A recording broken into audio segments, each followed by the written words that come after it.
Bienvenue dans Zone Sensible, un podcast de récits psychologiques, écrit et conté par Marie Fels. Chaque épisode vous emmène dans une fiction immersive, entre tensions douces, troubles intérieurs, et cette ligne fragile où la réalité commence à vaciller. Aujourd'hui, une maison en bout de lotissement, un homme veuf, un jardin oublié par tout le monde, ou presque. Ils disent qu'il n'a jamais appartenu à personne. Ils disent qu'il vaut mieux ne pas y entrer. Mais parfois, ce qu'on ne regarde plus finit par nous voir quand même. Voici le jardin des autres. Il a emménagé en mars, 3 mois après l'enterrement d'Élise. La maison était en bout de lotissement, un peu trop grande pour lui seul, mais propre, vide, prête à l'usage, et silencieuse. Un nouveau départ, disait sa sœur. Un quartier tranquille. Trop tranquille. Il s'en est aperçu dès la première semaine. Tout semblait normal. Trop normal. Chaque jardin avait sa petite table, ses hortensias, son robot tondeuse, sauf celui à gauche. Pas entretenu, juste un rectangle de terre nue, sèche, craquelée, au fond duquel se dressait une cabane sans porte, sans fenêtre.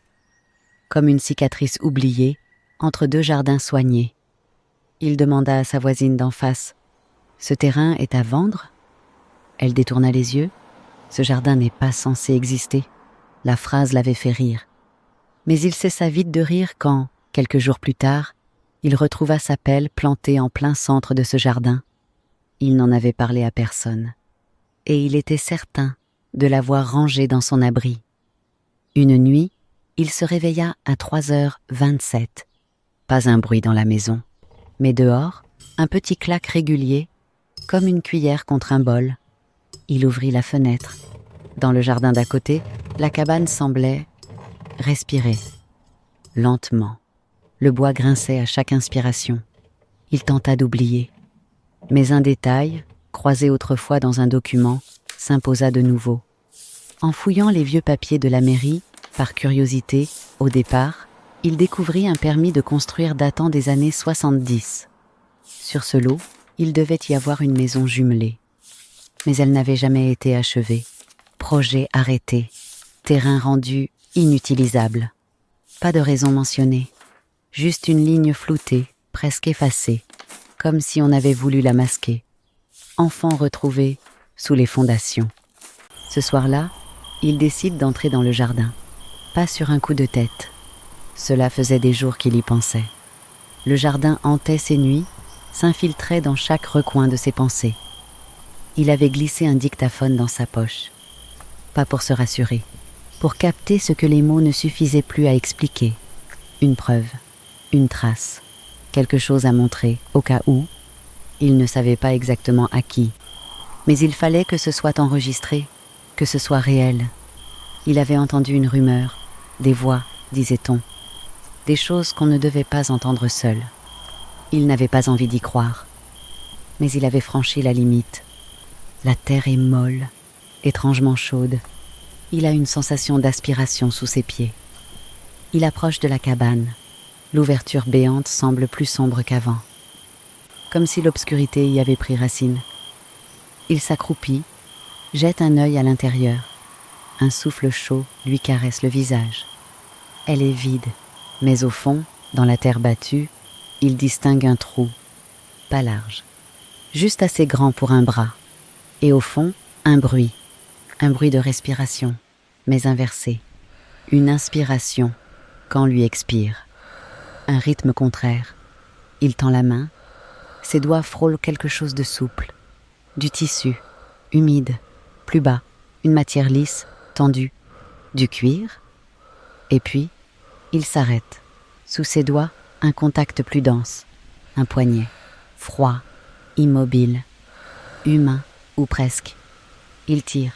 Ce qu'il ramène n'est pas humain. Plus petit. Plus rigide. Une poupée ?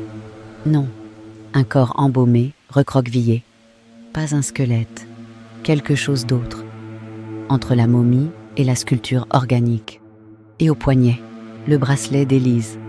Celui qu'il avait glissé dans ses mains froides avant la fermeture du cercueil. Le cercueil n'avait jamais été rouvert. Il en était certain. Il lâche tout, court. Mais derrière lui, dans la cabane, quelque chose bouge. Un craquement, une charnière qui cède, comme si ça se redressait lentement. Chez lui, il claque la porte, verrouille chaque issue. Le cœur battant, il attrape le dictaphone, le branche, vérifie. Le fichier est là. Mais quand il appuie sur lecture, silence. Pas un souffle, pas même sa propre voix. Mais dans le fond du jardin, la cabane est plus proche. Elle a bougé. Le lendemain, il essaie de reprendre une vie normale. Il boit un café sans goût, tente de travailler, sans réussir à se concentrer. Le moindre bruit lui fait tourner la tête.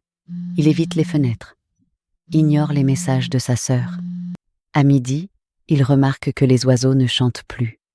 Et l'ombre de la cabane, elle, a encore avancé. La nuit suivante, il entend gratter à la baie vitrée. Il ne regarde pas. Il s'enfonce dans l'ombre du couloir, loin de toute ouverture, et attend que le jour revienne. Et au matin, dans son salon, sur la table, le bracelet, et un mot écrit d'une écriture d'enfant. Et au dos du papier, maintenant, ils savent que tu es là.